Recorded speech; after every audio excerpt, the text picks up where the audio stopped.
The mirror in my cramped Bronx apartment reflected a version of myself I barely recognized. 20 years old, and tonight marked a milestone I'd never imagined reaching. My first real date. The navy dress I'd bought with my last $120, hugged curves I usually kept hidden beneath oversized sweaters and textbooks. Maya Collins, the girl who'd spent 4 years since her parents' death buried in psychology textbooks and part-time jobs, was finally taking a chance on something that wasn't academic. Derek Thompson had been persistent for months. Charming smiles across lecture halls, casual conversations that lingered after class, study sessions that felt more like flirtation than education. When he'd asked me to dinner at Il Sogno, one of Manhattan's most exclusive Italian restaurants, I'd been shocked. Boys like Derek, confident, well-connected, effortlessly attractive, didn't usually notice girls like me. Girls who worked at bookstores to pay rent, who counted every dollar twice before spending it, who hadn't owned a dress this expensive until today. The subway ride from the Bronx to the Upper East Side felt like traveling between worlds. My reflection in the darkened windows showed a stranger dressed in borrowed confidence, clutching a purse that contained everything I had left. $23.16. I'd counted it 3 times before leaving my apartment, each recount accompanied by a prayer that it would somehow multiply into enough for dinner at a restaurant, where appetizers cost more than my daily food budget. Manhattan's Friday evening energy pulsed around me as I emerged from the subway. Office workers in $1,000 shoes hurried past, their conversations peppered with casual mentions of weekend homes and vacation plans that represented more money than I'd seen in years. The closer I got to Il Sogno, the more I questioned Derek's invitation. What did he see in the scholarship kid from the Bronx who wore the same 3 sweaters in rotation and had never been on a date? Il Sogno materialized from the Manhattan evening like something from a movie. Crystal chandeliers cast golden light across marble floors, and the scent of garlic, basil, and expensive wine created an atmosphere of luxury I'd only read about in novels. Couples dressed in clothing that cost more than my semester's rent murmured in intimate conversations, while servers moved with choreographed precision. Every surface gleamed. Every detail spoke of money and refinement that felt as foreign to me as another language. "Table for 2, I told the hostess, my voice steadier than my thundering heartbeat. Under Thompson. She consulted her reservation book with practiced indifference, her perfectly manicured nails clicking against the leather binding. Her assessment was swift but thorough. Discount shoes, drugstore makeup, nervous energy that screamed of someone out of her depth. "Right this way, miss." The table overlooked the restaurant's main dining area, positioned perfectly for observation and conversation. I slid into the velvet chair, hyper-aware of every sound, every glance from other diners who seemed to belong in this world of casual extravagance. The menu prices made my stomach clench. $35 for the cheapest pasta dish, $42 for chicken, $58 for fish. My $23 suddenly felt microscopic. $8.15 became $8.30. $8.30 stretched toward 9 o'clock. Around me, other couples shared wine and laughter, their conversations a steady hum of contentment. I checked my phone obsessively, refreshing messages that never came, dialing Derek's number only to reach voicemail each time. The excitement I'd felt getting ready transformed into something colder, sharper. Humiliation mixed with genuine concern. Had something happened to him? "Will you be ordering this evening? Or are we waiting for your companion?" The waiter's tone carried just enough condescension to make my cheeks burn. His eyes assessed my modest dress, my discount shoes, my obvious discomfort with surgical precision. Behind his professional smile lurked impatience and barely concealed disdain. "He's just running late," I said, the lie tasting bitter on my tongue. "Maybe. Could I just get some water for now?" The waiter's smile was sharp as winter glass. "Of course. I'll give you a few more minutes." But minutes became an eternity. Other diners glanced my way with mixtures of pity and curiosity. The couple at the neighboring table whispered behind manicured hands, their conversation punctuated by sideways looks that made my skin crawl with embarrassment. I counted the money in my purse again, as if repetition might somehow make it multiply. $23.16. Not enough for the cheapest item on the menu. Not enough to maintain the pretense that I belonged here. My phone buzzed with a text from an unknown number. the sound cutting through my spiral of self-doubt. Payment overdue, $75,000. 48 hours or consequences for you and your backup contact. You know what we want. Ice flooded my veins, chasing away the heat of embarrassment with something far more terrifying. My hands trembled as I read the message again. Then again. $75,000. Backup contact. The words swam before my eyes, each reading making less sense than the last. This had to be some kind of mistake. Some random message that had found its way to my phone by accident. But something about the specific language, the cold certainty of the threat, made my chest tighten with genuine fear. I stared at the screen until the words blurred, my mind racing through possibilities. Wrong number. Spam. Prank. None of the explanations felt right. The message was too specific, too personal. Backup contact suggested knowledge of my existence that felt invasive and wrong. Who would list me as a backup contact for anything, let alone something involving $75,000? The waiter returned, his patience visibly strained, hovering beside my table like a vulture waiting for roadkill. Other servers shot glances our way, the solo diner holding up prime real estate on a busy Friday night, clearly unable to afford the privilege. "Miss, I'm going to need you to order something or I'll take care of this." The voice came from behind me, low and controlled, carrying an authority that made the waiter step back instinctively. The sound wrapped around me like silk, commanding attention without demanding it. I turned to find a man standing beside our table, and the air itself seemed to shift in his presence. Tall, easily 6 feet, with dark hair styled with casual perfection, and eyes the color of winter storms. His suit was charcoal gray, tailored with the kind of precision that whispered of money and power, fitting his broad shoulders and lean frame like it had been sewn directly onto his body. But it was his face that stopped my breath. Sharp cheekbones, a strong jaw marked by a small scar near his chin, and an intensity that made me feel exposed despite being fully clothed. He moved with the fluid confidence of someone accustomed to having doors opened, paths cleared, attention focused solely on him. "Sir, this is a private matter," the waiter began, but his protest died under the stranger's gaze. No, the stranger's eyes never left mine, and I felt pinned in place by their intensity. "It's not." He placed a black American Express card on the table without breaking eye contact, the gesture casual but definitive. "Cover whatever she wants. Add 20% for your trouble. And next time someone sits alone in your restaurant for 45 minutes, you bring them bread and water without attitude." The transformation in the waiter's demeanor was instantaneous and complete. Professional courtesy replaced condescension with startling speed, his spine straightening as he recognized the authority in the stranger's voice. "Of course, sir. Right away. My apologies for any inconvenience." As the waiter retreated with nervous efficiency, the stranger slid into the chair across from me with fluid grace. Up close, his presence was even more overwhelming. He smelled of cedar and leather, expensive cologne mixed with something indefinably masculine that made my pulse quicken in ways I didn't understand.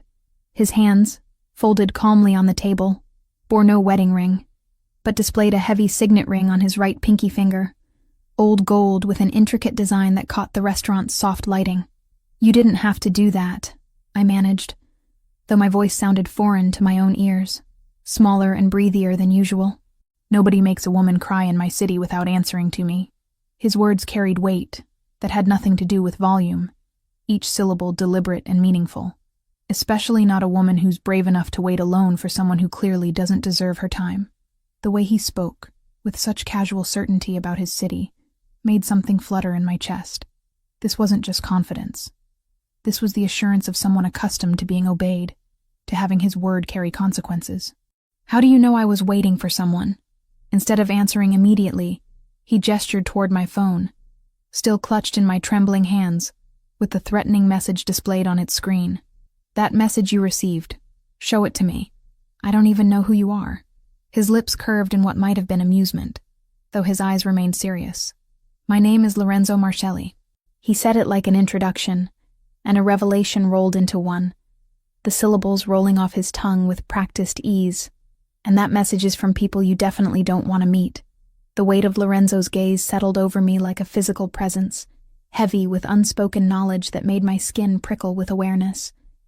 Against every instinct screaming at me to run, I found myself sliding my phone across the white tablecloth toward him. His fingers brushed mine as he took it, the contact brief but electric, sending an unwelcome shiver up my arm. His eyes scanned the message with professional efficiency, but I caught the subtle tightening around his mouth, the way his jaw clenched almost imperceptibly. Whatever this meant, it wasn't good. When he looked up, his expression had hardened into something that belonged in boardrooms where life-changing decisions were made with casual cruelty. "Russo," he said, the name carrying weight I didn't understand. "This message wasn't meant for you. Someone listed you as a backup contact without your knowledge." His fingers drummed once against the table, a controlled gesture that somehow conveyed more menace than shouting would have. "The question is, who and why? I have no idea what any of this means." My voice sounded small in the restaurant's elegant atmosphere, overwhelmed by crystal and marble and the casual wealth surrounding us. $75,000? I don't know anyone with that kind of money, but you know someone stupid enough to borrow it from people who collect with interest rates measured in blood. Lorenzo's tone remained conversational, but something predatory flickered in those storm-gray eyes. "Derek Thompson. Columbia University, junior year. Parents own a tech startup in Seattle. Gambling problem. Recently expanded into pharmaceutical recreation." I stared at him, my mind struggling to process not just the information, but the casual way he delivered it. "How do you know Derek? How do you know any of that?" Instead of answering, Lorenzo made a subtle gesture with his left hand. Within seconds, the air around our table shifted. I became aware of movement at the restaurant's edges. Men in dark suits who hadn't been there moments before, positioning themselves with military precision near exits and key vantage points. They moved like shadows, professional and silent, drawing no attention from other diners who remained blissfully unaware that the atmosphere had fundamentally changed. The waiter returned with practiced deference, carrying a bottle of wine that probably cost more than my monthly rent. He poured without being asked, the ritual performed with choreographed precision that spoke of experience with demanding clientele. Lorenzo dismissed him with a barely perceptible nod, and we were alone again in our bubble of tense conversation. "In my line of work, information is currency," Lorenzo said, lifting the wine glass but not drinking. "And right now, you're sitting in the middle of a transaction that could get you killed." He leaned forward slightly, the movement bringing his scent closer, cedar and danger, and something indefinably masculine that made my pulse quicken despite my fear.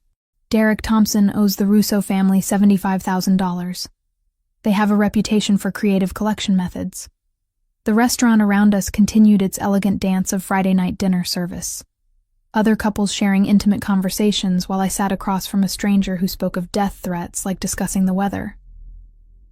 "You're telling me Derek put my name down as some kind of guarantee for illegal gambling debts?" "Among other things."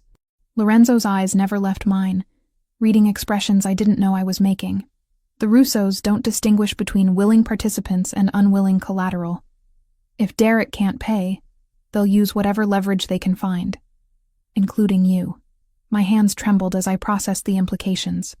20 years of carefully constructed safety, of studying hard and working harder to build a life free from the violence that had claimed my parents, and I'd been dragged into exactly the kind of world I'd spent years avoiding. "I need to call the police." "And tell them what? That you received a threatening text message? That someone used your name without permission?" Lorenzo's smile held no warmth. "The NYPD has more pressing concerns than unsubstantiated threats against college students. By the time they took you seriously, you'd already be missing." The casual certainty in his voice made my blood run cold. This wasn't speculation or intimidation. This was professional assessment from someone who understood exactly how these situations played out. Then what am I supposed to do? Accept my protection. The words came without hesitation, delivered with the same authority he'd used to dismiss the waiter. "Until we resolve Derek's problem, you're not safe on your own." I laughed, the sound sharp and bitter in the restaurant's refined atmosphere. Protection from a complete stranger who somehow knows everything about my personal life? How is that any different from the threat? Lorenzo's expression didn't change, but something shifted in his posture. a subtle realigning that made him seem larger, more dangerous. Around us, I became newly aware of his men, still positioned at strategic points throughout the restaurant. They weren't threatening. They simply existed in spaces that happened to control every exit, every sightline, every potential threat. "Because I give you a choice," he said simply. "The Russos won't." My phone buzzed against the table where Lorenzo had placed it. Another message, this time from Derek. "Maya, I'm sorry about tonight. Family emergency." Rain check, the casual tone, the complete absence of acknowledgement about the threat I'd received, made my stomach churn with a mixture of anger and disbelief. Lorenzo read the message over my shoulder, his presence close enough that I could feel the heat radiating from his body. "He doesn't know they've made contact," he observed, "which means he's either incredibly naive or incredibly stupid. Maybe he really did have a family emergency." Even as I said it, the words felt hollow. The timing was too convenient. The message too casual for someone whose debts had apparently put both our lives in danger. "Maya," the way Lorenzo said my name made something flutter low in my chest. Intimate and possessive in a way that should have alarmed me, but instead sent warmth spreading through my veins. "Look around this restaurant. Look at the way people dress, the way they carry themselves, the casual discussion of summer houses and private schools. Do you see anyone here who looks like they worry about money?" I followed his gaze, taking in the casual display of wealth surrounding us. Designer handbags left carelessly on chairs, watches that cost more than cars, conversations peppered with mentions of vacations and purchases that represented more money than I'd seen in years. "No, Derek brought you here for a reason. Not because he wanted to impress you with his own money. His family's comfortable but not wealthy enough for regular dinners at Il Sogno. He brought you here because he needed to be seen in the right place by the right people." Lorenzo's fingers drummed against the table again, the gesture controlled, but somehow menacing. "He was using you as camouflage." The pieces clicked together with sickening clarity. The months of attention, the casual flirtation, the sudden invitation to an expensive restaurant far above a college student's normal budget. I hadn't been a romantic interest. I'd been a prop, a way for Derek to maintain appearances while his life spiraled into debt and desperation. "How long have you been watching me?" I asked, surprised by the steadiness in my own voice. "Not you, specifically. Derek." Lorenzo's honesty was brutal and refreshing after months of Derek's calculated charm. "But you've been in the background of his surveillance for weeks. The scholarship student who works at the bookstore, who takes care of herself, who doesn't ask questions or demand explanations." His eyes held mine with uncomfortable intensity. "You were perfect for what he needed." Rage flared in my chest, hot and cleansing after hours of humiliation and fear. "And what do you need?" "To keep you alive." The simplicity of his answer caught me off guard. "The Russos have your name now. They'll research you the same way I did. Family history, financial situation, social connections, vulnerabilities. They'll find your parents' accident, your student loans, your job at the bookstore. They'll identify every pressure point in your life and apply leverage until you give them what they want." "Which is what, exactly?" Lorenzo leaned back in his chair, the movement casual but somehow predatory. "Derek. But if they can't have him, they'll settle for making an example of someone he cares about." His smile was sharp as broken glass. "Even if he doesn't actually care."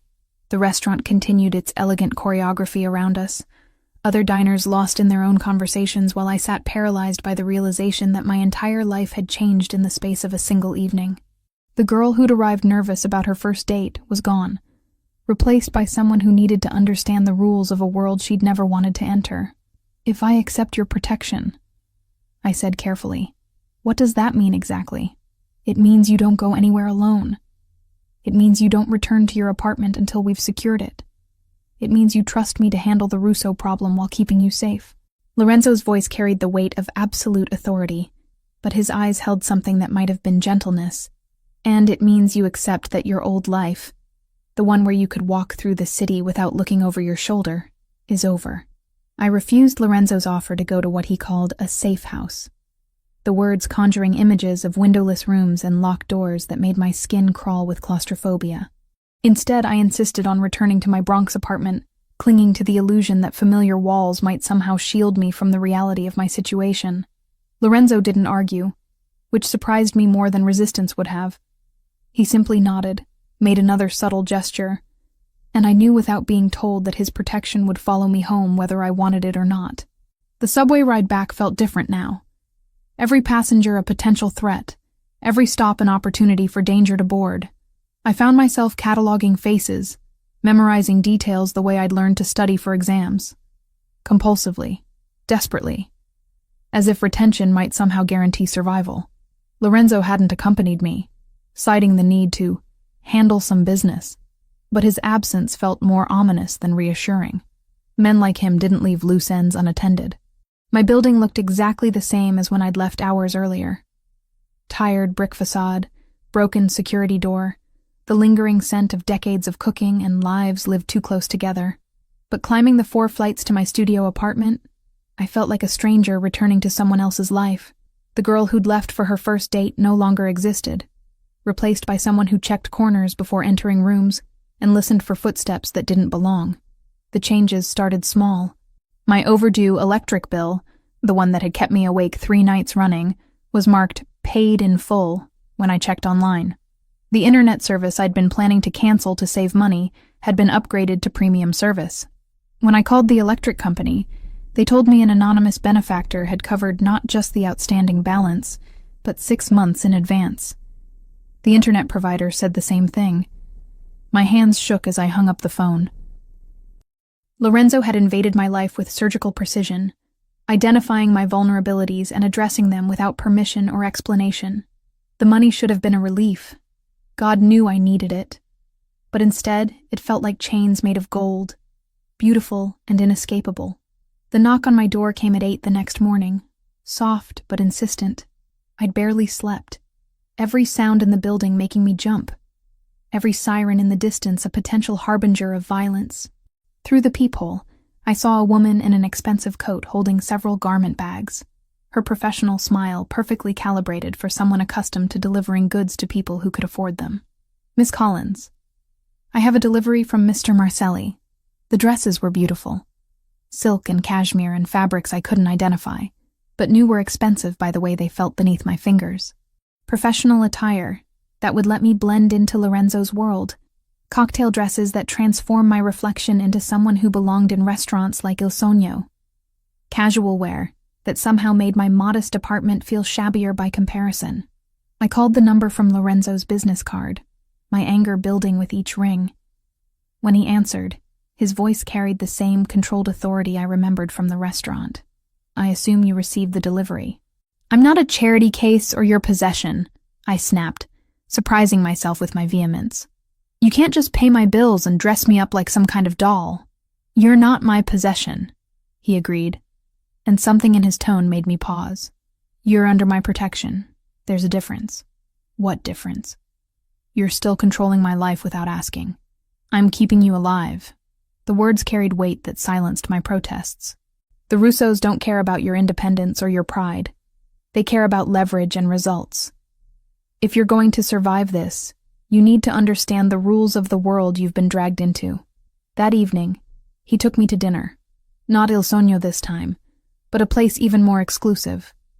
A restaurant I'd never heard of because it didn't advertise, didn't take reservations from the general public, didn't need to compete for clientele.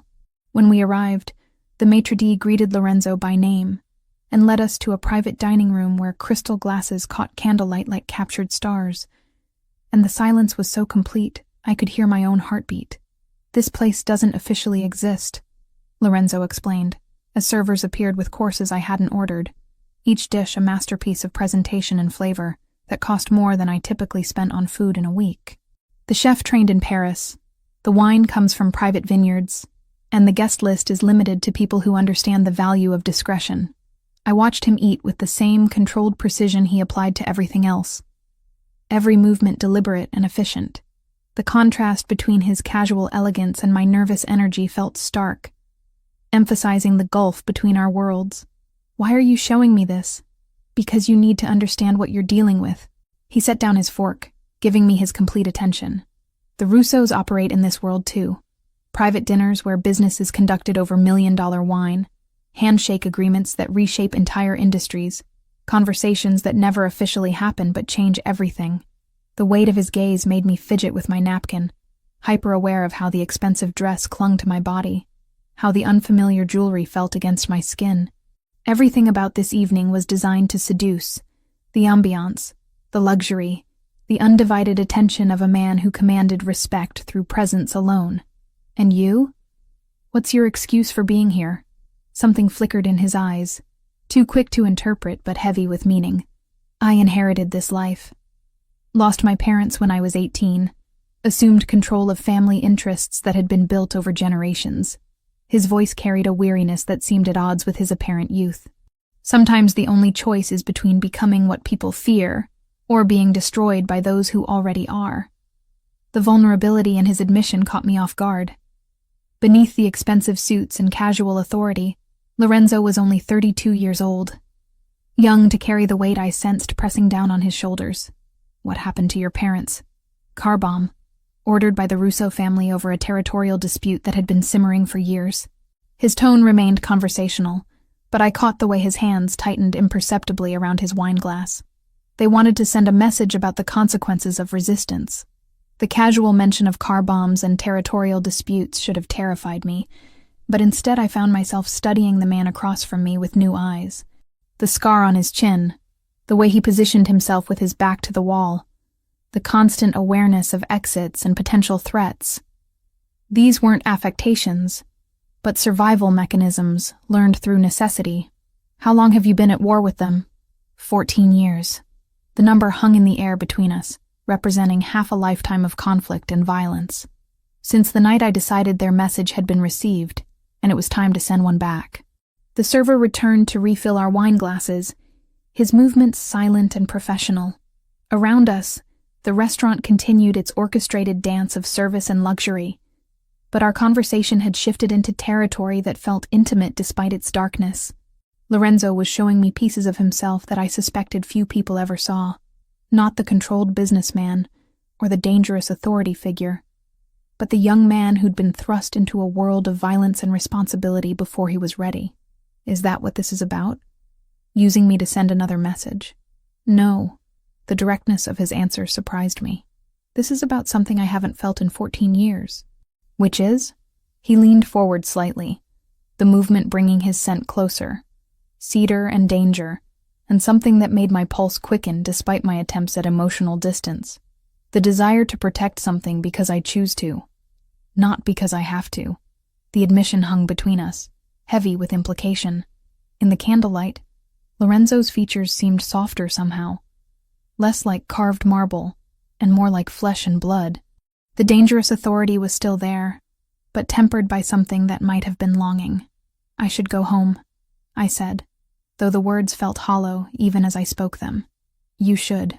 His agreement came with a smile that transformed his entire face, making him look younger and more approachable.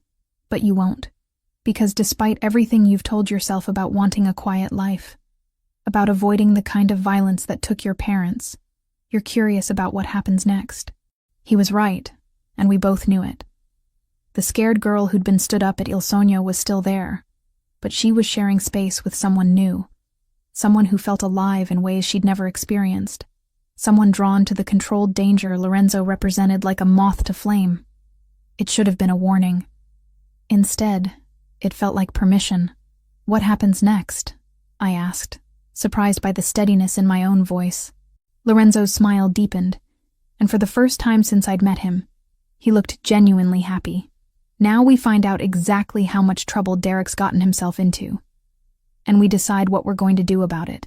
The first sign of trouble came on Tuesday morning as I walked across Columbia's campus toward my psychology lecture. The October air carried the scent of fallen leaves and possibility. Students around me discussing weekend plans and midterm exams with the casual confidence of people whose biggest worry was academic performance. I envied them their innocence, missing the days when my greatest fear was failing a test, rather than becoming collateral damage in someone else's war. The black sedan materialized from the campus traffic like a predator emerging from tall grass, its tinted windows reflecting the morning sun as it pulled alongside the sidewalk. My steps faltered, muscle memory from years of psychology textbooks recognizing threat patterns before my conscious mind could process them. Fight-or-flight responses flooded my system. adrenaline sharpening my awareness of every detail. The car's expensive silence, the way other students gave it unconscious wide berth, the subtle wrongness of something so obviously predatory in an environment designed for learning. 2 men emerged from the vehicle with practiced efficiency, their movements coordinated in a way that spoke of professional experience. They wore dark suits that couldn't quite hide the bulges beneath their jackets, and their eyes swept the campus with the methodical assessment of security personnel or something more dangerous. The taller one approached while his partner remained by the car, positioned to block any attempt at escape. Maya Collins. Not a question. A statement delivered with casual authority. His voice carried a slight accent I couldn't place, something that made my name sound foreign and somehow threatening. You're a difficult woman to approach. My psychology training kicked in. Analytical mind cataloging threat indicators, while my body prepared for violence. Aggressive posture, hands kept visible but ready, eyes that never quite focused on me, but constantly scanned for potential interference. These weren't campus security or local police. These were Lorenzo's enemies, and they'd found me despite his protection. I think you have the wrong person, I managed, proud that my voice remained steady despite the terror clawing at my throat. No mistake. The man smiled, the expression cold and predatory. We know exactly who you are. Derek Thompson's backup contact, Lorenzo Marcelli's new pet project. He stepped closer, invading my personal space in a way that made every nerve ending scream warnings. We have photos of you entering restaurants, leaving his men's cars, wearing clothes that cost more than most people make in a month. You're not as invisible as you think. The casual mention of surveillance photographs sent ice through my veins. They'd been watching me, documenting my movements, building a case against my involvement in affairs I barely understood. The expensive dresses Lorenzo had sent suddenly felt like evidence of guilt, marking me as complicit in whatever war these men were fighting. What do you want? I asked, surprised by the steadiness in my own voice. Conversation. The word carried implications that had nothing to do with talking. About your friend Derek and his unfortunate financial obligations. About Lorenzo Marcelli's interest in protecting someone he barely knows. About the value of cooperation versus the consequences of resistance. Around us, campus life continued its normal rhythm. Students hurrying between classes, professors discussing research, maintenance workers tending to the grounds. None of them noticed the potential violence simmering beneath the surface of what appeared to be a normal conversation. I was surrounded by people but completely alone, isolated in a bubble of threat that no one else could see. I don't know anything about Derek's debts, I said, taking a small step backward only to find the second man had moved to flank me while I was distracted. Perhaps, but you know Lorenzo Marcelli, and that makes you useful. The tall man's smile widened, showing teeth that were too white and too sharp. He has something that belongs to us. Specifically, he's assumed responsibility for a debt that should have remained Derek's problem. We're here to discuss terms for its resolution. The pieces clicked together with sickening clarity.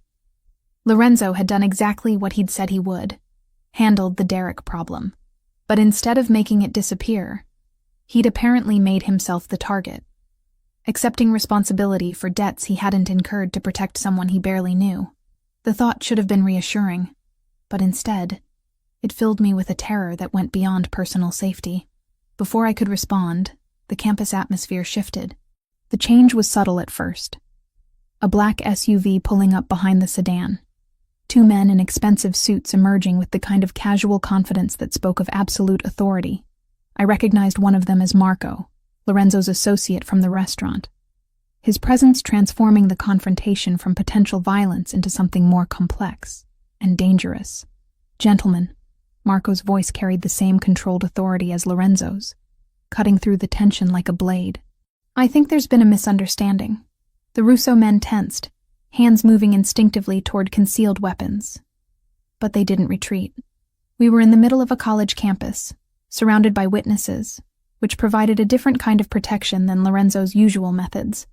Violence here would bring police, media attention, federal investigation, consequences even crime families preferred to avoid. No misunderstanding, the tall man replied. Just a message being delivered. And now it's been received. Marco stepped closer. his presence somehow making the space feel smaller and more dangerous despite his calm demeanor. Miss Collins is under Mr. Marcelli's protection. Any further contact should go through appropriate channels. She's Derek Thompson's responsibility first. His debt, his collateral. Derek Thompson's obligations have been assumed by my employer. Marco's smile carried the same cold precision I'd seen in Lorenzo's expressions, which makes this conversation unnecessary and potentially problematic for everyone involved. The standoff stretched for several heartbeats, threat and counter-threat dancing beneath the surface of polite conversation. Around us, students continued their morning routines, oblivious to the potential for violence that shimmered in the autumn air like heat waves. I found myself cataloging escape routes, exit strategies, anything that might help me survive if this turned physical. Finally, the tall Russo man stepped back, his retreat graceful, but definitive. Mr. Marcelli's generosity is noted, but generosity has limits, and debts have consequences. Miss Collins should remember that protection is only as strong as the person providing it. They departed as smoothly as they'd arrived, the black sedan disappearing into campus traffic while Marco watched with the patience of someone accustomed to managing threats. Only when they were completely gone did I realize I'd been holding my breath. My body coiled with tension I hadn't noticed building. "You're safe," Marco said. But his eyes continued scanning the campus for additional threats. But this changes things. They've made direct contact, which means they're escalating beyond Mr. Marcelli's expectations. The casual mention of escalation sent fresh waves of fear through me. What does that mean? It means the game has changed. Marco gestured toward his SUV, an invitation that felt more like a command. "Mr. Marcelli needs to speak with you immediately." An hour later, I sat in Lorenzo's private office, a space that spoke of old money and older violence. The room was lined with books that looked genuinely read, their spines cracked with use, while artifacts that might have been family heirlooms or war trophies decorated shelves and walls.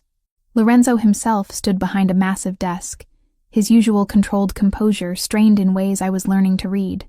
"They approached you directly," he said without preamble. "On Columbia's campus, in broad daylight, surrounded by witnesses. That's not intimidation. That's a declaration." "A declaration of what?" I asked, though I suspected I already knew the answer. "War." The word hung in the air between us, heavy with implication and promise of violence to come. Derek's debt was the excuse. You were the message. They wanted me to know that my protection isn't absolute, that they can reach anything I care about whenever they choose. The casual way he said, "anything I care about," sent warmth through my chest despite the circumstances. In less than a week, I'd somehow become important to a man who measured importance in blood and territory.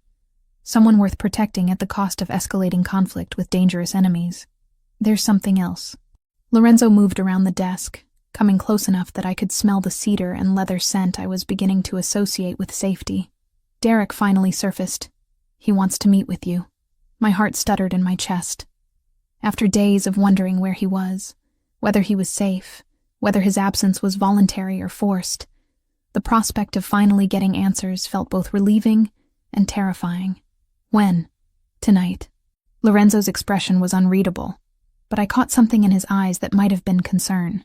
"He says he has an explanation for everything, an apology for putting you in danger, and a solution to the Russo problem." The words should have been reassuring, but something about Lorenzo's tone made them sound more like a warning than hope. "You don't believe him." "I believe he's desperate, and desperate men make dangerous choices." Lorenzo reached out, his fingers brushing against my cheek with surprising gentleness. "The question is whether you're ready to hear what those choices have cost both of you." Derek arrived at my apartment building at 9:30 that evening, looking like a ghost of the charming college student I'd thought I knew. His usually perfect hair was disheveled, his designer polo wrinkled and stained, and the confident swagger that had first attracted my attention had been replaced by the nervous energy of someone running from consequences he couldn't escape. When I opened the door, the smell of stale cigarettes and desperation clung to him like cologne applied too liberally. "Maya, thank God." His relief seemed genuine, but something in his eyes made me step back instead of forward. "I know you must have questions, but I can explain everything. I can fix this." I'd agreed to see him against Lorenzo's explicit warnings, but not without precautions. Marco's men were positioned throughout the building, invisible but present, while listening devices Lorenzo's people had installed would record every word.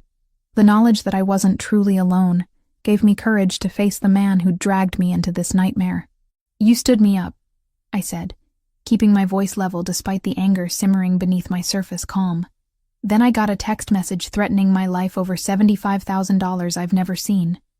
So yes, I have questions. Derek moved into my small living space with the restless energy of someone who couldn't sit still, his eyes darting toward windows and exits in ways that reminded me uncomfortably of Lorenzo's constant vigilance. But where Lorenzo's awareness spoke of controlled competence, Derek's paranoia felt desperate and unhinged. The dinner, that was a mistake. I got cold feet because I knew things were getting complicated, and I didn't want to drag you into something dangerous. He ran his hands through his hair, the gesture revealing trembling fingers that spoke of withdrawal or terror. But then, they used your number anyway. And everything got worse. They used my number because you gave it to them. The accusation hung in the air between us, heavy with betrayal and broken trust. As a backup contact for debts I never knew existed. I had to. The words exploded from him with desperate intensity. You don't understand what these people are like when you can't pay. They don't just want money. They want insurance, guarantees, leverage over everything you care about. The casual admission that he'd used me as collateral sent rage flooding through my system, hot and cleansing after days of fear and confusion. So you decided my life was acceptable collateral for your gambling debts? It wasn't supposed to matter. Derek's voice cracked with strain. I had a sure thing, a guaranteed win that would have covered everything. But the fights were fixed differently than I expected, and suddenly I was in deeper than ever. Fixed fights. Gambling. Jesus, Derek. What else haven't you told me? I studied his face, seeing signs I'd missed or ignored during months of casual flirtation. The slight tremor in his hands, the way his eyes never quite focused, the restless energy that I'd interpreted as confidence, but now recognized as something more chemically induced. There's more. His admission came quietly, shamefully, as if speaking the words would make them more real. The cocaine I was supposed to sell. I used most of it instead of moving it. And now they want payment for product that doesn't exist anymore. The pieces of Derek's destruction clicked together with sickening clarity. Gambling debts had led to drug dealing, which had led to addiction, which had created more debts in an endless cycle that had ultimately dragged me into the crossfire. I felt nauseous thinking about how close I'd come to getting romantically involved with someone whose life was such a disaster. How much do you actually owe them? $75,000 for the gambling, another $25,000 for the drugs. Derek's math came out too quickly, as if he'd calculated it obsessively. But Lorenzo Martelli paid off the primary debt. He assumed responsibility for everything. Why would he do that? I asked, though I suspected I already knew the answer. Derek's laugh was bitter and knowing. Because he wants you, Maya. I've been watching the way he looks at you, the way his men follow you around like your precious cargo. He paid my debts to get you away from the Russos. But that just made you his responsibility instead. Something cold settled in my stomach as Derek's words registered. You've been watching me? I had to know if my plan was working.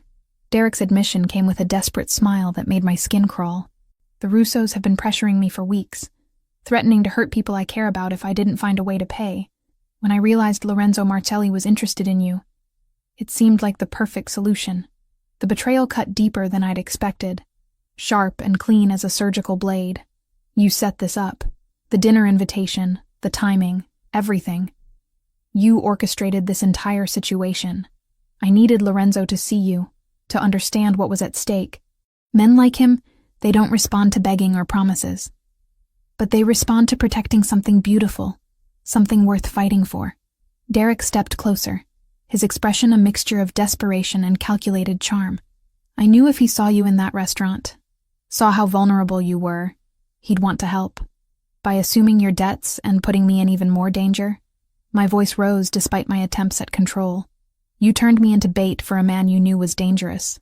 But it worked. Lorenzo Martelli is protecting you now, paying for your expenses, making sure you're safe. You're better off than you've ever been.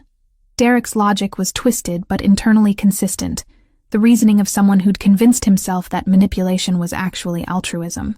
The sound of my apartment's fire escape window sliding open made us both freeze. Marco appeared with fluid grace, his presence transforming the space from private conversation to something more official and dangerous.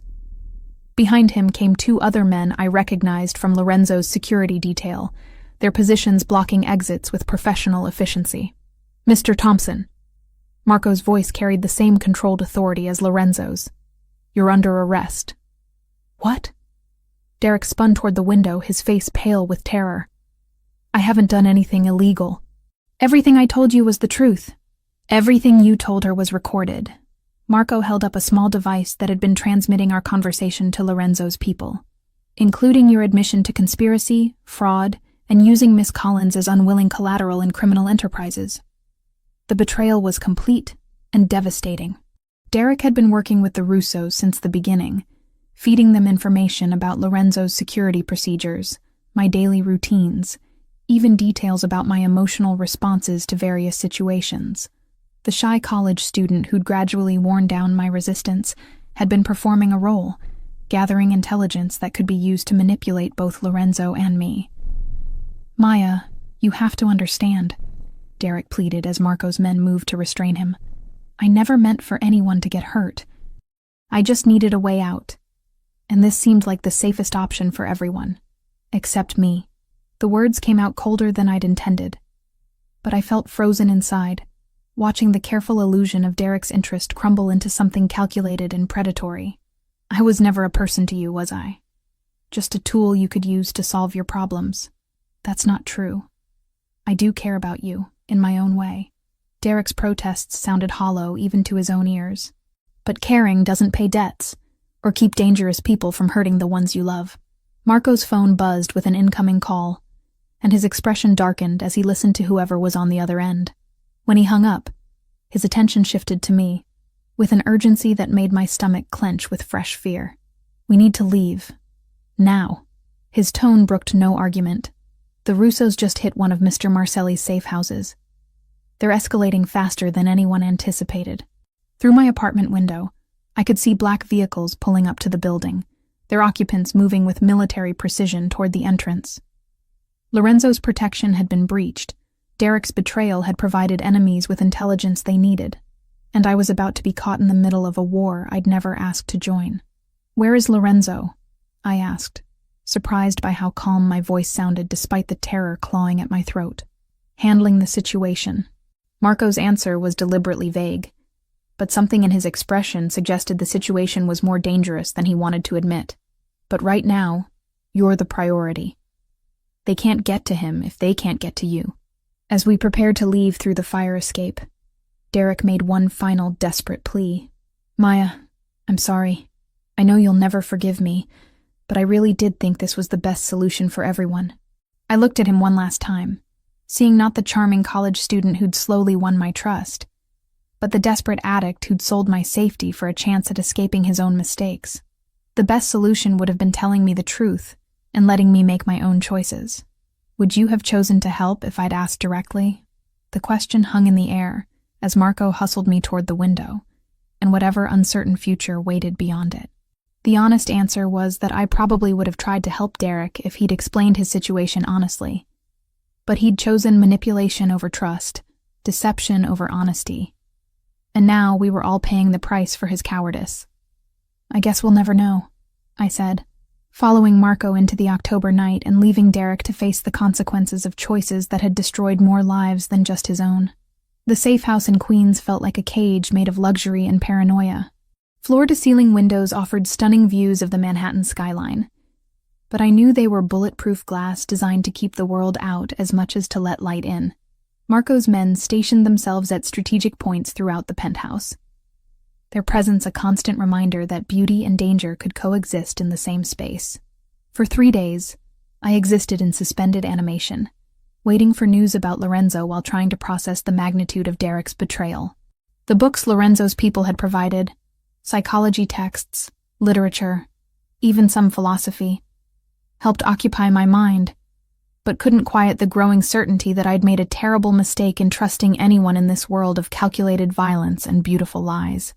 On the 4th morning, restlessness drove me to explore the safe house more thoroughly. In what appeared to be Lorenzo's private study, I discovered a collection of photographs tucked behind legal documents in his desk drawer. My hands trembled as I recognized my own face staring back at me. Images taken over months without my knowledge or consent. But these weren't surveillance photos like the ones the Russos had mentioned. These were different. More personal somehow. Me leaving the bookstore where I worked. Captured in afternoon sunlight that made my hair look golden. Me sitting on Columbia's campus reading. Completely absorbed in a textbook. Unaware of being observed. Me laughing at something a classmate had said. My face animated with genuine joy. The dates written on the back told a story that made my chest tight with emotions I couldn't identify. Lorenzo had been watching me for almost a year, not because of Derek's debts or some criminal conspiracy, but for reasons that had nothing to do with business and everything to do with something far more personal and complicated. The last photograph in the collection stopped my breath entirely. It showed me sitting beside my father in the hospital during his final weeks, reading aloud from a psychology textbook, because the nurses said familiar voices sometimes helped patients fighting for consciousness.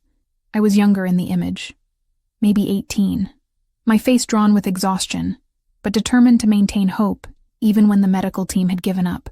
On the back, written in Lorenzo's precise handwriting, the day I realized some people are worth protecting, just because they exist. You weren't supposed to find those. I spun around to find Lorenzo standing in the doorway, looking more tired than I'd ever seen him. His usually immaculate suit was wrinkled, his hair disheveled, and a fresh bruise colored his left cheekbone. But his eyes held the same intensity I remembered, now mixed with something that might have been embarrassment at being caught in such a vulnerable revelation. "You've been watching me for a year," I said. The photographs scattered across the desk between us like evidence of crimes I couldn't name. Longer than that. His admission came without hesitation or apology. "Your father worked as an independent accountant for several businesses in the city. One of them was a restaurant owned by my predecessor's organization.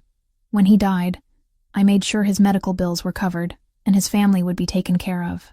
The words hit me like physical blows, restructuring everything I thought I knew about my own life. My father worked for the Mafia? He did books for a restaurant that happened to be owned by people with complicated business interests. Lorenzo moved into the room with careful steps, as if approaching a wounded animal that might bolt at any sudden movement. He never knew the full extent of their operations, never participated in anything illegal. He was just an honest accountant who helped keep their legitimate businesses running smoothly. And when he died, my voice sounded hollow, distant, as if it belonged to someone else. I took responsibility for honoring the agreements my organization had with him, including making sure his daughter could finish her education without drowning in medical debt. Lorenzo's gaze never left mine, unflinching in his honesty despite the pain it was causing both of us. "The scholarship that covered your remaining tuition after the insurance money ran out? That came from me. The job at the bookstore that paid exactly enough to cover your living expenses? I own that building." The revelation struck me like a physical blow, stealing my breath and leaving me gasping for understanding. My entire adult life had been orchestrated by a man I'd met less than 2 weeks ago. My independence nothing more than an elaborate illusion designed to keep me safe and unaware. "You've been controlling my life for years." The accusation came out as a whisper, but it carried the weight of fundamental betrayal. Everything I thought I'd accomplished on my own, every sacrifice I made to build something independent, it was all a lie. "No." Lorenzo's response was immediate and fierce. "Your intelligence, your determination, your compassion for people who are suffering, none of that came from me. I just made sure you had the opportunity to develop those qualities without being destroyed by circumstances beyond your control. Like my parents were?" The question hung in the air between us, heavy with implications I wasn't sure I wanted to explore. Lorenzo's expression darkened, and for the first time since I'd known him, he looked genuinely uncertain about how to proceed. "Your parents' accident was investigated thoroughly by both the police and my people," he said carefully. "There was no evidence of foul play, no connection to any criminal organization. Sometimes tragedy is just tragedy, Maya. Sometimes bad things happen to good people for no reason at all." Relief flooded through me at his words, followed immediately by guilt for feeling relieved. My parents' death in a car accident had been traumatic enough without adding murder and conspiracy to the grief I'd carried for 4 years. But you still felt responsible for taking care of me. I felt responsible for honoring my predecessor's commitments, but somewhere along the way, it became personal. Lorenzo moved closer, his presence filling the space between us with the same magnetic intensity I'd felt in the restaurant. Watching you grow from a grieving teenager into a strong, independent woman, seeing how you refused to let tragedy define your future. You became someone I admired before I ever spoke to you. The admission sent warmth through my chest despite the anger and confusion swirling through my thoughts. Is that why you paid Derek's debts? To protect your investment in my well-being. I paid Derek's debts because the thought of someone using you as collateral made me want to commit violence that would have started a war. The honesty in his voice was brutal and somehow comforting. You weren't an investment, Maya. You were someone I'd grown to care about from a distance. And suddenly, you were in danger because of choices someone else had made. I studied his face, looking for signs of deception or manipulation, but found only exhaustion and something that might have been hope. The night at Il Sogno, when you intervened with the waiter, you knew who I was before I ever showed you that text message. I knew exactly who you was. What I didn't know was whether you'd forgive me for keeping the truth from you for so long. Lorenzo reached out tentatively, his fingers barely brushing against my cheek, or whether you'd be able to accept that someone like me could offer protection without expecting something in return. And now you know everything, and you have a choice to make. His hand dropped away, restoring the physical distance between us even as the emotional connection deepened. You can walk away from all of this. The danger, the complications, the association with someone whose enemies see you as a weakness to exploit. I'll make sure you disappear so completely that neither Derek nor the Russos nor anyone else will ever find you. Or, Lorenzo's smile was soft and genuine, transforming his entire face in ways that made my heart race despite everything I'd learned. Or you stay and help me figure out what this is between us. Not obligation or protection or manipulation, but whatever's been building since that night in the restaurant when you refused to be intimidated by circumstances beyond your control. The choice he was offering felt monumental, the kind of decision that would reshape the entire trajectory of my life. I could return to the illusion of independence, start over somewhere far from New York and the complicated world of violence and loyalty that Lorenzo inhabited. Or I could acknowledge that independence had always been partly illusion, and choose to build something real with someone whose protection had evolved into something deeper and more dangerous. The Russos, I said, needing to understand the full scope of what I'd be choosing. Are they still a threat? Victor Russo is planning something significant. Derek's information gave them intelligence about my security procedures, my personal investments, even details about this safe house. Lorenzo's expression hardened with the cold calculation I'd seen glimpses of before. But they made a mistake when they involved you directly. That changed the rules of engagement.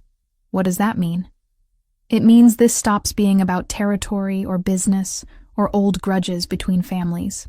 Lorenzo's eyes held mine with unwavering intensity. It becomes personal. And when things are personal, I don't follow the same constraints I use for ordinary business disputes. The promise of violence in his voice should have terrified me, but instead, it sent a different kind of heat through my body. The recognition that someone was prepared to fight for my safety with everything he possessed. After years of taking care of myself, of making every decision alone and facing every challenge through determination and careful planning, the idea of someone willing to wage war for my protection was intoxicating in ways I'd never expected. If I stay, I said carefully, what happens to us? Lorenzo's smile deepened, and he stepped closer. Close enough that I could smell the cedar and leather scent that had become associated with safety and danger in equal measure. If you stay, we find out together. No more secrets, no more protection from a distance, no more pretending that what's between us is anything other than what it actually is. And what is it exactly? Something worth fighting for. His hand cupped my face with exquisite gentleness, thumb tracing the line of my cheekbone. Something worth changing the rules for. Something worth risking everything to protect and explore, and build into whatever it's supposed to become. I leaned into his touch, decision crystallizing in my chest, like ice forming on winter glass. Then I guess we'd better figure out how to end this war before it destroys what we're trying to build. The Brooklyn Industrial District felt like the edge of the world at 3 a.m, abandoned warehouses looming against the October sky like monuments to economic decay. The air tasted of rust and old rain, carrying the scent of violence that hung over places where people went to disappear. I sat in the passenger seat of Lorenzo's armored SUV, my hands steady despite the automatic pistol Marco had insisted I carry, watching shadows move between buildings with predatory grace. "You don't have to do this," Lorenzo said for the third time, his voice tight with controlled tension. "Marco can take you back to the safe house, and this can be over in an hour, with me wondering for the rest of my life whether you survived." I checked the magazine of the gun again. Muscle memory from the crash course his men had given me over the past week. Besides, they have Derek. Whatever else he's done, he doesn't deserve to die because of my choices. Lorenzo's expression darkened at the mention of Derek, but he didn't argue. Victor Russo had made his position clear in the video he'd sent that morning. Derek bound and beaten, begging for his life while explaining that the Russos had been using him to gather intelligence on Lorenzo's operations for months. The betrayal ran deeper than anyone had suspected, but seeing him terrified and bloodied had awakened protective instincts I hadn't known I possessed. "Remember," Marco said from the driver's seat, his eyes scanning the warehouse complex through night vision binoculars, "your job is to stay alive and get out clean. We handle the violence. And if something goes wrong, then you use everything we taught you and find a way home." Lorenzo's hand covered mine, warm and steady despite the danger surrounding us. "Because I'm not losing you to Victor Russo's ego or Derek's stupidity." The warehouse Russo had chosen for the exchange sat at the center of the industrial complex, isolated enough to muffle gunfire but accessible enough for multiple escape routes. Intelligence suggested he'd brought 8 men, while Lorenzo's team consisted of 12 carefully selected operatives positioned throughout the surrounding buildings. Numbers favored us, but Russo had home field advantage and nothing left to lose. "Movement," Marco reported, watching figures emerge from the main warehouse. 4 visible, probably more inside. They're following the agreed protocol. Lorenzo slipped out of the SUV with fluid grace, his movements controlled despite the tension radiating from every line of his body. I followed, the weight of the pistol solid against my hip, my psychology training helping me catalog threat indicators and stress responses in everyone around me. Violence was coming. I could see it in the way both sides positioned themselves, the careful spacing that allowed for quick draws, the hypervigilance that preceded bloodshed. Victor Russo emerged from the warehouse flanked by 2 bodyguards, his expensive suit incongruous against the industrial decay surrounding us. He was older than I'd expected, maybe 50, with silver hair and the kind of cold authority that spoke of decades spent making life-and-death decisions without hesitation. When his eyes found mine, I felt evaluated and dismissed in the space of a heartbeat. "Lorenzo Marcelli," he called across the empty space between us, his voice carrying easily in the still air. "You brought the girl. How sentimental." "I brought what you asked for," Lorenzo replied, his tone carefully neutral. "Now show me Derek." 2 more men emerged from the warehouse, dragging Derek between them like a broken doll. Even from 50 feet away, I could see the damage. Swollen face, torn clothing, the unsteady gait of someone who'd been systematically beaten. But he was alive, conscious, and when he saw me, his expression transformed into something that might have been relief or terror. "Maya," he called out, his voice cracked and raw. "I'm sorry. I'm so fucking sorry for all of this." "Touching," Victor said with casual cruelty. "The boy has been very talkative about your security procedures, your business operations, even your personal habits. Amazing what people will share when properly motivated." The implication sent ice through my veins, but Lorenzo's expression remained unchanged. The deal was simple.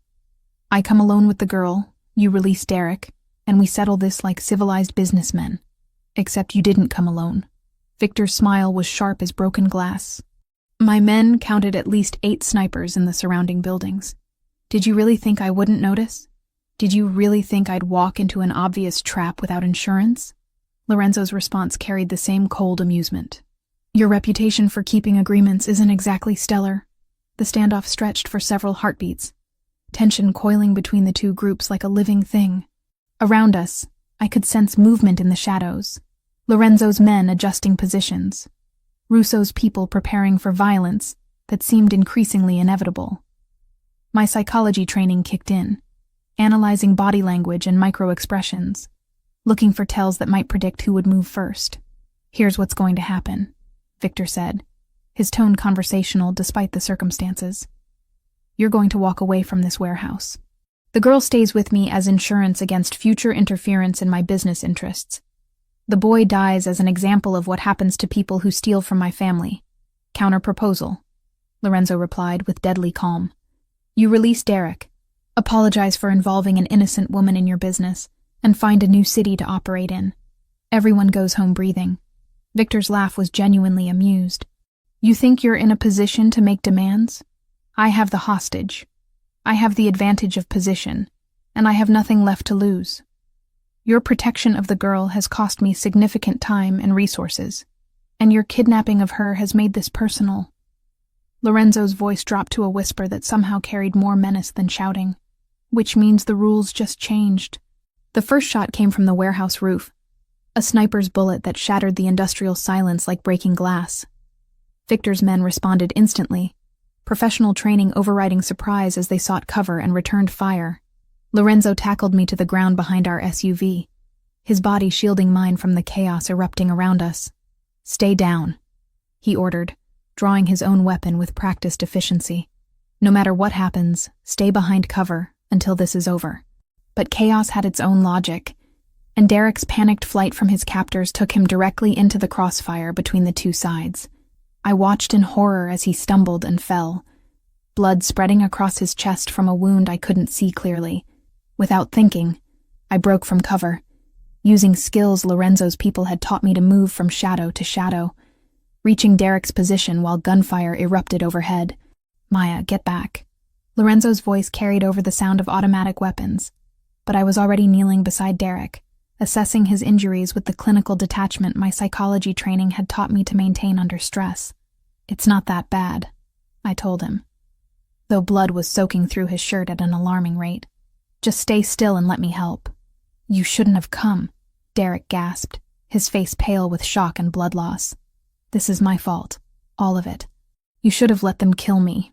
Nobody deserves to die for making stupid choices." I pressed my hands against his wound, trying to slow the bleeding while staying low enough to avoid the firefight raging around us. "Just focus on breathing and staying conscious." Movement in my peripheral vision made me look up to see Victor Russo approaching with his remaining bodyguard, using Derek and me as human shields while his men provided covering fire. His expensive suit was torn and bloodied, his silver hair disheveled, but his eyes held the same cold calculation I'd seen in the initial standoff. "Predictable," he said, pressing the barrel of his pistol against my temple. Lorenzo Marcelli's weakness has always been his need to protect people who don't deserve protection. The metal was cold against my skin, but my psychology training helped me remain calm, analyzing options and potential outcomes while my conscious mind focused on keeping Derek alive. Around us, the gunfire was slowing as both sides recognized the changed dynamics of the situation. "Let her go, Victor." Lorenzo's voice came from somewhere behind overturned shipping containers, steady despite the circumstances. "This is between us. Now it's between all of us."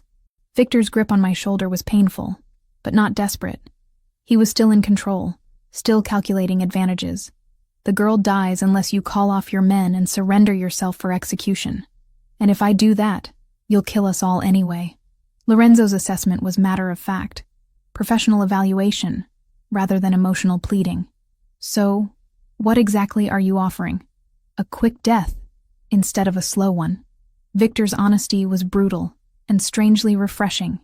The girl has seen too much, knows too much about operations on both sides. She's a liability that can't be allowed to survive. The psychology textbooks I'd studied had covered hostage situations, but none of them had prepared me for the clarity that came with accepting potential death.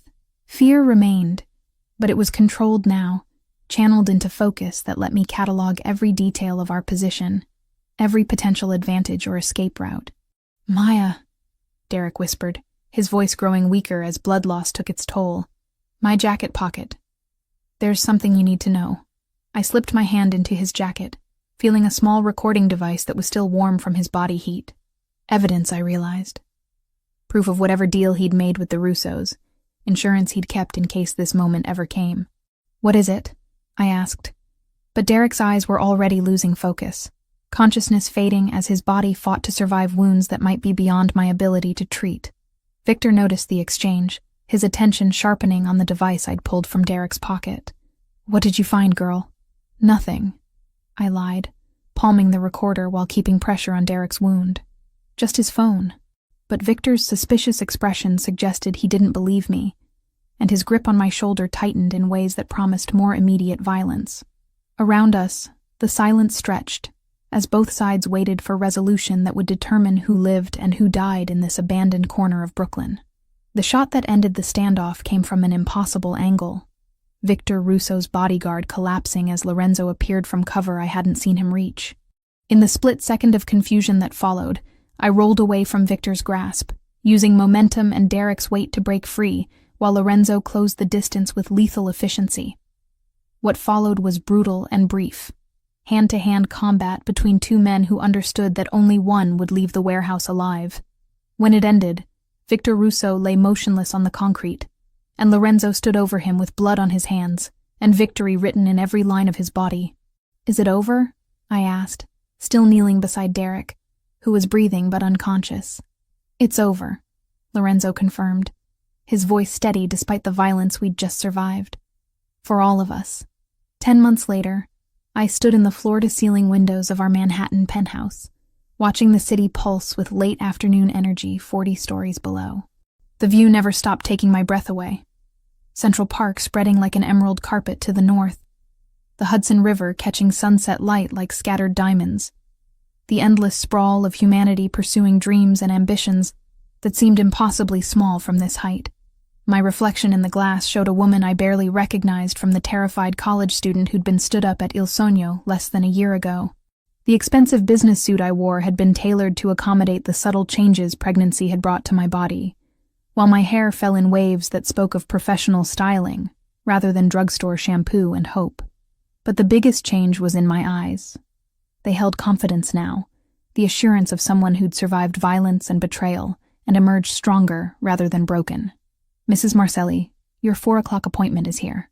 The voice belonged to James, Lorenzo's personal assistant, delivered through the intercom system that connected our home office to the rest of the penthouse. After Victor Russo's death, we'd consolidated operations, bringing legitimate business dealings into the same space where we planned the less legal aspects of Lorenzo's empire. "Send him up," I replied, straightening papers on my desk that contained acquisition details for 3 more properties in Queens. On the surface, they were real estate investments. In reality, they were strategic positioning for the expansion of territory that had followed our victory over the Russo family. Business was good, and I'd discovered an unexpected talent for making violence profitable through careful legal maneuvering. The man who entered our office 5 minutes later was nervous in the way that suggested he understood exactly who he was dealing with, but hoped politeness might protect him from consequences. Martin Webb, owner of a construction company that had been skimming materials from city contracts for the better part of a decade. Lorenzo's people had identified the theft, and now Mr. Webb was here to discuss terms for making his problem disappear. "Mr. Webb," I said, gesturing to the chair across from my desk. "Thank you for coming. I understand you've been having some difficulties with your municipal contracts."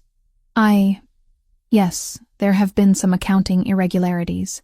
His eyes darted around the office, taking in the expensive furniture, the art that probably cost more than his annual income, the subtle indicators of power that seemed to make him shrink into himself. Nothing that can't be resolved with proper oversight. Of course. I opened his file, reviewing details that Marco's investigation team had compiled over the past month. $2.3 million in materials diverted from public projects over 18 months. Impressive scope for what you're calling accounting irregularities. Mr. Webb's face went pale, confirming what we already knew. "I'm not sure what you're implying, but I'm not implying anything." The interruption was delivered with the same quiet authority I'd learned from watching Lorenzo handle difficult negotiations. "I'm stating facts based on thorough investigation. The question is whether you'd prefer to resolve this privately or through more official channels." The psychology training that had once seemed purely academic now served as a weapon more effective than anything Marco carried in his shoulder holster. Understanding human behavior, recognizing pressure points, knowing exactly how much fear to apply to achieve desired outcomes, these skills had made me valuable to Lorenzo's organization in ways I'd never anticipated. "What do you want?" Mr. Webb asked, the question emerging as barely more than a whisper. "Partnership." I slid a contract across the desk, its terms already negotiated based on psychological profiles our people had developed. "Your company becomes a preferred contractor for Marcelli Development. In exchange, the accounting irregularities disappear, and you gain access to projects that will triple your annual revenue within 2 years." It wasn't really a choice, and we both knew it. Mr. Webb could sign the contract and prosper under Lorenzo's protection, or he could refuse and face criminal prosecution, followed by the kind of bankruptcy that ended careers permanently. His signature on the document 20 minutes later was shaky, but legally binding. "Welcome to the family," I said, as he prepared to leave. "James will provide you with contact information for your new project manager. I think you'll find this arrangement mutually beneficial." After Mr. Webb departed, I returned to the window, my hand resting on the subtle curve of my belly, where our child was growing with each passing day. 6 months along now, carrying the next generation of whatever Lorenzo and I were building together. The thought should have terrified me. Bringing a child into a world where violence was always one wrong decision away. Instead, I felt protective in ways that went beyond normal maternal instincts. "How did it go?" Lorenzo's voice came from behind me, warm with the affection that had replaced the careful authority he'd used during our early encounters. I turned to find him leaning against the doorframe, still wearing the expensive suit he'd worn to his own meeting downtown, but with his tie loosened and his hair slightly mussed in ways that made him look younger and more approachable. "Mr. Webb saw reason," I replied, moving into his arms with the natural ease that had developed over months of learning to trust completely. "His construction company will be very useful for the Brooklyn expansion." Lorenzo's hands settled on my waist, careful of the changes pregnancy had brought to my body. "And how are you feeling about the expansion?" It was a question with layers, not just about business strategy, but about my comfort level with the violence that expansion might require. My willingness to be complicit in decisions that could destroy lives as easily as they improved our position. 6 months ago, I would have recoiled from such considerations. Now they felt like necessary calculations in a complex equation that had to balance power, profit, and survival. "I think we're ready," I said, surprised by how natural the admission felt. The Russo territory has been without strong leadership long enough that smaller organizations are starting to move in. Better to consolidate control before someone else decides they're brave enough to challenge us. Someone else like Antonio Russo. Lorenzo's expression darkened at the mention of Victor's younger brother, who'd been making subtle inquiries about avenging his family's honor. Intelligence suggests he's building alliances with families in New Jersey and Philadelphia. Then we handle Antonio before he becomes a problem. The casual way I discussed potential violence would have horrified the psychology student I'd been a year ago. Now it felt like strategic planning for protecting what Lorenzo and I had built together. I've been thinking about approaches that might resolve the situation without open warfare. Lorenzo's smile held genuine admiration, and something that might have been pride. What kind of approaches? The kind that use his psychology against him. I moved to my desk, pulling out files that contained detailed behavioral analysis of Antonio Russo and his known associates. He's motivated by family honor and personal vengeance, but he's also practical enough to recognize when a fight isn't worth the cost. We just need to make the cost clear before he commits to action. And if negotiation doesn't work, then we make sure he understands the consequences of underestimating what we're willing to do to protect our family. My hand moved instinctively to my belly, protective instincts sharpening at the thought of anyone threatening the life we were building. Some lessons can only be taught through demonstration. Lorenzo pulled me closer, his arms encircling both me and our unborn child, with the same protective intensity that had first drawn me to him, despite the danger he represented. Have I mentioned recently that I love the woman you've become? The woman you helped me become, I corrected, remembering the terrified girl who'd sat alone in Il Sogno waiting for a date who would never arrive. Though I'm still not entirely sure whether that was intentional or accidental. Both, he admitted with the honesty that had become characteristic of our relationship. "I knew you were strong enough to survive in this world. I didn't know you'd become essential to running it." The intercom buzzed with another call from James, this one announcing the arrival of Marco and his team for our weekly security briefing. These meetings had become routine, a way of staying ahead of threats while planning for expansion that would cement our position as one of New York's most influential families. "Ready to hear about this week's adventures in empire building?" Lorenzo asked, his tone light but his eyes serious. "Ready," I confirmed, settling into my chair while he took his position at the head of the conference table.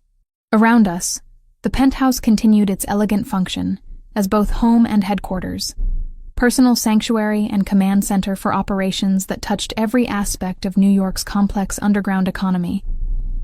Marco entered with his usual professional efficiency, followed by 3 other men whose loyalty Lorenzo had earned through years of mutual respect and shared danger. They nodded respectfully in my direction, not because I was Lorenzo's woman, but because I'd proven myself valuable to the organization's success through intelligence and strategic thinking, rather than just association. "The Antonio Russo situation is escalating faster than anticipated," Marco began without preamble. "He's reached out to families in Boston and Chicago, looking for support in what he's calling a justified war against the people who murdered his brother." "Any takers?" I asked, already mentally cataloging psychological profiles and potential pressure points for the organizations he'd contacted. 2 maybes, 1 definite no. Marco consulted his notes. "But he's also been recruiting independent operators, people desperate enough to work for promises rather than guaranteed payment." Lorenzo's expression hardened in ways I'd learned to recognize as preparation for necessary violence. "How many people are we talking about?" "Potentially 15 to 20, plus whatever support he gets from established families." Marco's assessment was thorough and sobering. "Not enough to win a direct confrontation, but enough to cause significant damage before we eliminate them." "Then we don't let it become a direct confrontation," I said, an idea crystallizing as I spoke. "We make Antonio an offer that's too attractive to refuse, and we make sure he understands the consequences of refusing." "What kind of offer?" Lorenzo asked, his attention focused on me with the intensity that meant he was genuinely curious about my strategic thinking. I smiled, feeling pieces click into place with the same satisfaction I'd once derived from solving complex psychology problems, the kind that gives him everything he says he wants while ensuring he can never use it against us. "And if he's smart enough to recognize the trap, then we make sure he's not smart enough to survive refusing it." The admission should have felt wrong, discussing someone's potential death with the same casual planning we might use for a business acquisition. Instead, it felt like protecting family, ensuring that the world Lorenzo and I were building for our child would be stable enough to survive whatever challenges the future might bring. "I love you, Mrs. Martelli," Lorenzo said, as the meeting continued around us, his voice carrying the same mixture of admiration and protectiveness that had characterized our relationship from its violent beginning. "I love you too, Mr. Martelli," I replied, watching Manhattan pulse with life beyond our windows, while our child grew safely within the empire we'd built through careful combination of violence and strategy. "And I love the life we're building together." It wasn't the life I'd planned as a naive college student working in a bookstore and dreaming of graduate school, but it was ours, built through choices and consequences that had transformed 2 people damaged by violence into partners strong enough to impose their own version of order on a chaotic world. And as I felt our child move beneath my heart, I knew that whatever challenges lay ahead, we would face them together as equals in power and partners in the beautiful, dangerous life we'd chosen to create.